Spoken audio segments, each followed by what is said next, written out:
ఉందో కూడా మన అందరం కూడా ఈ కుటుంబ కార్యక్రమంగా మన అందరం కలుసుకోవడం జరిగింది. ఇవాళ ఇక్కడ మిమ్మల్ని అందరినీ చూస్తుంటే మా బాల్సింగ్ నాయక్ మన్న నియోజకవర్గ స్థాయిలో మహానాడు పెడుతున్నాం కదా, ఏదన్నా రవాణా సౌకర్యం ఏర్పాటు చేయాలన్నా అన్న అని అడిగాడు. అయితే నేను ఒక్క మాట చెప్పిన, మనం కార్యక్రమం పెడుతున్నామని చెప్పి వదిలేయండి, ఖచ్చితంగా వాళ్ళంతట వాళ్ళే సైకిల్ మోటార్ ఉన్నోళ్ళు సైకిల్ మోటార్ మీద, సైకిల్ ఉన్నోళ్ళు సైకిల్ మీద, ఏది లేనోళ్ళు ఆటోల మీద, ఉన్నోళ్ళు కార్లలో వస్తారు. నిజంగా మన బంధువులు ఎంతమంది ఉన్నారో, నియోజకవర్గంలో క్రియాశీలక కార్యకర్తలు ఎంతమంది ఉన్నారో మనం లెక్కేసుకోవాలంటే బండ్లు పెట్టకండి, వాళ్ళే రావాలి, ఎంతమంది వస్తారో చూద్దామని చెప్పి మనం అనుకోవడం జరిగింది. ఎర్రటి ఎండలో కష్టకాలంలో కింద మీద వేడి కొడుతుంది, కడుపులో ఆకలి మంటలు, ఇంతమంది మాట్లాడిన ఒక్కరు కూడా ఎవరన్నా కుర్చీలకెళ్ళి కదులుతారేమో అని చూసిన, కదలకుట్ట కూర్చున్నారంటే మన పార్టీ పట్ల, మన నాయకుల పట్ల, మన పసుపు పచ్చ జెండా పట్ల మన కార్యకర్తలకు ఉన్న నమ్మకం విశ్వాసం ఎలాంటిదో ఒక్కసారి అర్థం చేసుకోవాల్సిన అవసరం ఉంది. ఇవాళ సోదరులారా, 99 తర్వాత 2009 వరకు ఈ ప్రాంతంలో పెట్టినన్ని కేసులు గ్రామాలలో ఉన్న వాళ్ళని అప్పుడప్పుడు మా శాంతప్ప చెప్తుంటాడు, లేకపోతే మా బోనప్ప చెప్తుంటాడు. 99 నుంచి 2009 వరకు మన రేగడి మైలారం నర్సిరెడ్డి అన్నని అడిగితే చెప్తాడు, ఆయన మీద 20 కేసులు 30 కేసులు, ఒక్కొక్కరి మీద కొంతమంది మీద అయితే 40 కేసులు పెట్టిన సందర్భం కూడా ఆ 10 సంవత్సరాలలో గురునాథ్ రెడ్డి ఎమ్మెల్యే ఉన్నప్పుడు తెలుగుదేశం పార్టీ కార్యకర్తల మీద ఎన్నో కేసులు పెట్టించాడు.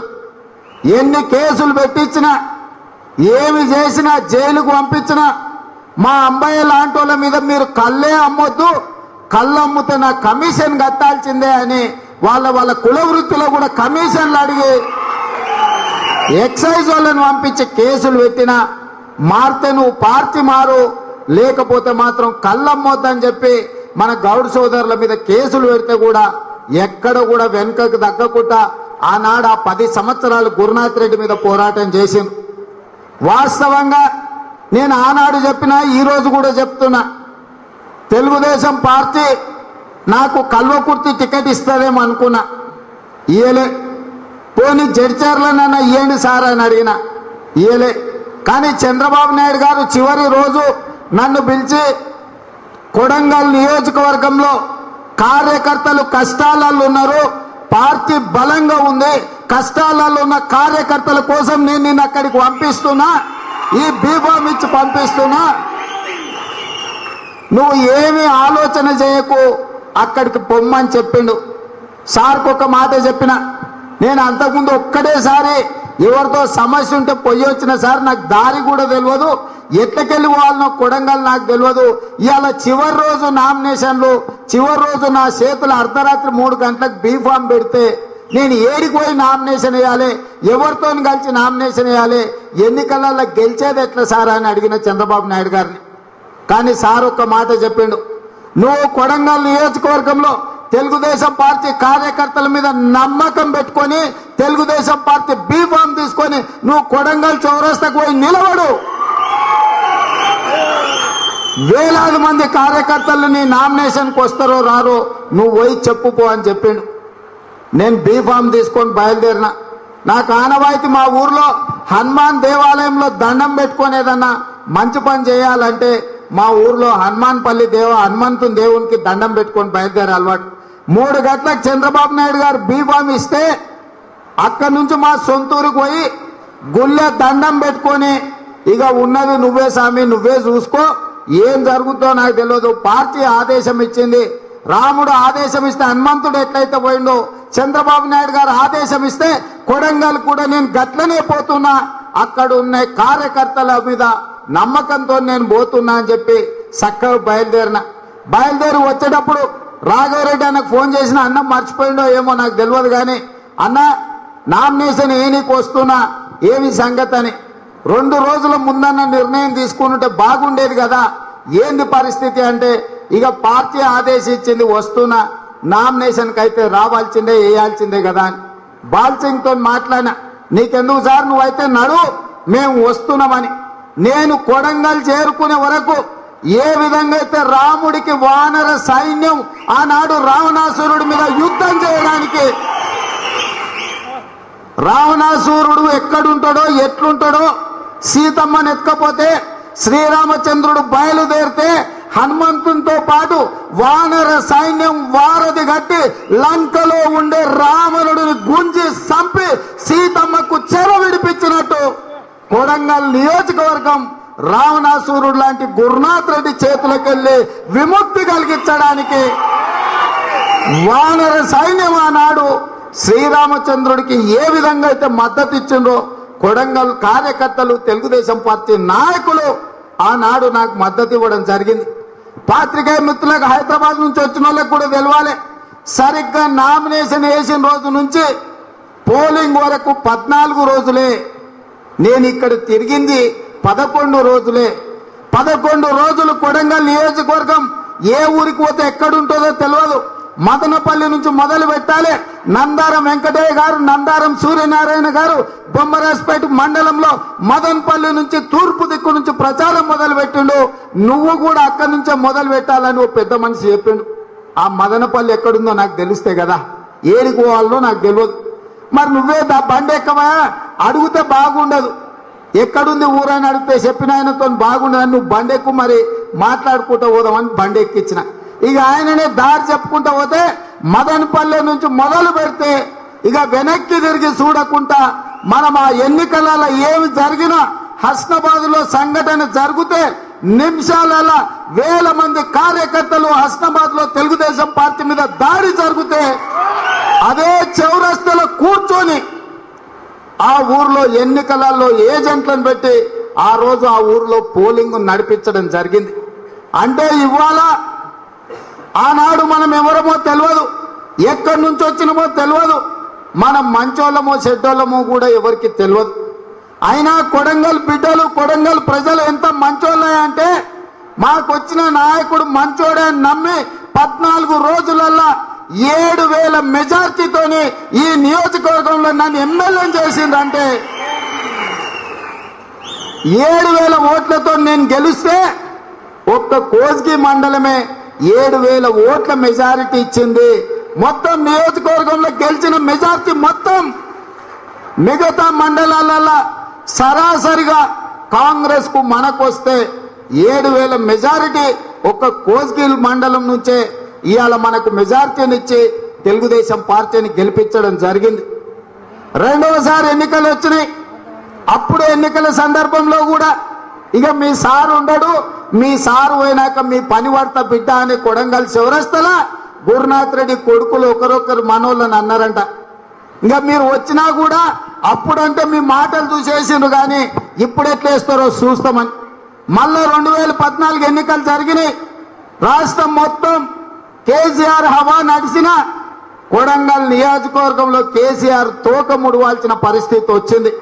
రెండవసారి 15,000 మెజార్టీతోని మళ్ళీ ఈ కార్యకర్తలే తమ గుండెల్లో పెట్టుకొని తమ భుజాల మీద మోసి ఊర్లలో 100 కేసులు కట్టుకొని తెలుగుదేశం పార్టీ జెండాను 15,000 మెజార్టీతో కొడంగల్ కోట మీద తెలుగుదేశం పార్టీ జెండాను ఎగిరేసిందంటే అందులో మీ శ్రమ, మీ కష్టం, మీ రక్తం ఉన్నది.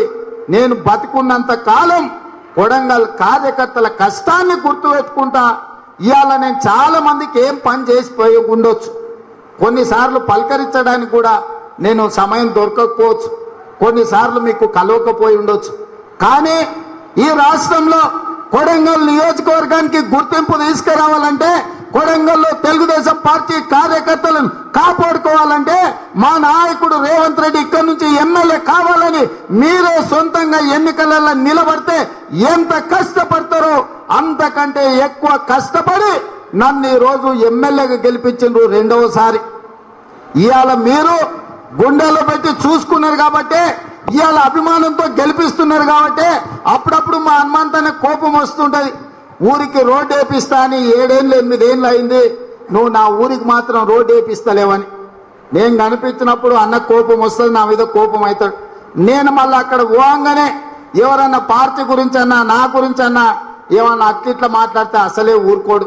ఇలా యాదగిరి చెప్పింది అదే, అన్ని కోపాలు ఉంటాయి మాకు, కానీ సార్ ముఖం చూడంగానే ఏం అనలేకపోతామని. అది నా గొప్పతనం కాదు, పార్టీ గొప్పతనం, ఈ భుజం మీద వేసుకున్న పసుపు పచ్చ జెండా గొప్పతనం, ఈ కండువ గొప్పతనం. ఇవాళ ఈ కండువాను ఈ జెండాను నాకు ఇచ్చి చంద్రబాబు నాయుడు గారు పంపించిండ్రు. గతంలో మా యూసుఫ్ చెప్తాడు, ఎప్పుడు చూసినా మేము హైదరాబాద్ పోతే ఎవరైనా ఏ ఊరా అని అడిగితే కొడంగల్ అంటే వరంగల్ అని అడిగేటోళ్ళు అంట. కాదు సార్, కొడంగల్ అంటే అదేనా వరంగలే కదా, ఇక్కడ ఉంటది కదా అని. కాదని రాసి చూపించి ఎక్కడుందో చెప్తే గాని గుర్తుపట్టేటోళ్ళు కాదు. కానీ ఇవాళ ఈ రాష్ట్రమే కాదు, పక్క రాష్ట్రం పోయినా మీది ఏ ఊరే అంటే కొడంగల్ అంటే ఓహో మీరు రేవంత్ రెడ్డి నియోజకవర్గమా, మీ ఎమ్మెల్యే రేవంత్ రెడ్డి అని. లేదు అంటే అవతల పార్టీ వాళ్ళు ఊరు పేరు చెప్తే గుర్తుపట్టకపోతే ఆ మధ్యలో కూడా చెప్పిన, మళ్ళా కూడా గుర్తు చేస్తున్నా. గురునాథ్ రెడ్డిని హైదరాబాద్ లో పోతుంటే ట్రాఫిక్ పోలీసు వాళ్ళు ఆపిరట. బండి ఆర్సీ బుక్ లైసెన్సులు ఇవ్వవు అడిగితే శివరాకరికి విసిగిపోయాయా, నాది కొడంగల్, మా ఎమ్మెల్యే రేవంత్ రెడ్డి నన్ను ఇచ్చిపెట్టంటే మరి గట్లా చెప్పరాదా, మరి గా మాట చెప్పరాదా, ఏందేందో చెప్తున్నావు ఎందుకు అవన్నీ, గా మాట చెప్తే పంపిస్తాం కదా. సార్ ఇంటికి పోయేటోళ్ళు అప్పుడప్పుడు ఆర్సీ బుక్ లేకున్నా బండి కాగితాలు లేకున్నా పంపిస్తూనే ఉంటాం కదా, నువ్వు కూడా ఓ అని పంపించే పరిస్థితి వచ్చింది ఇవాళ హైదరాబాద్లో. కాబట్టి ఇవాళ మన నియోజకవర్గం గురించి అహర్నిశలు కృషి చేసి ఇవాళ గతంలో ఏ ఊరికి కూడా రోడ్డు లేకుండే, ఏ ఊర్లో కూడా కరెంటు లేకుండే చక్కగా, ఏ ఊర్లో కూడా తాగడానికి మంచినీళ్ళు లేకుండే, ఏ ఊర్లో కూడా బడి లేకుండే, గుళ్ళ సంగతి చెప్పాల్సిన పనే లేదు. ఇవాళ 2011లో వాటర్ గ్రిడ్ అని ఇవాళే చెప్తుండే కేసీఆర్. 2014 అధికారంలోకి వచ్చిన తర్వాత కోయిల్ సాగర్ నుంచి 250 కోట్లతోని 350 గ్రామాల కోసం వాటర్ గ్రిడ్ తీసుకొచ్చింది మనం. 60 కోట్లు ఖర్చు పెట్టిన తర్వాత ఇవాళ దాన్ని పూర్తి కాకుండా అడ్డం పడి, అది పూర్తి అయితే కేసీఆర్ కంటే ముందే మనకు మంచి పేరు వస్తుందని చెప్పి ఇవాళ మన వాటర్ గ్రిడ్ ప్రోగ్రామ్ ను పక్కన పెట్టి ఆయన ఏందో తెస్తున్నా అని చెప్తున్నాడు. రైల్వే లైన్ గురించి గవర్నర్ గారు అనుమతి ఇచ్చి 750 కోట్ల రూపాయలకు జీవో ఇస్తే ఆ ఫైల్ తెచ్చిపెట్టుకొని వికారాబాద్ కృష్ణా రైల్వే లైన్ ను ఇవాళ ముఖ్యమంత్రి గారు ఫైల్ తొక్కిపెట్టిండ్రు. అదే విధంగా కృష్ణా జలాలను 1550 కోట్ల రూపాయలతోని కొడంగల్ కు జీవో తీసుకొచ్చి అన్ని అనుమతులు తీసుకొస్తే ఇవాళ టెండర్ పిలవకుండా మన నియోజకవర్గ రైతులకు పంటలకు నీళ్లు ఇవ్వడానికి ఇవాళ అడ్డం పెట్టి కూర్చున్నాడంటే మన నియోజకవర్గం మీద ఏ రకమైన కక్ష సాధిస్తారో ఒక్కసారి ఆలోచన చేయండి.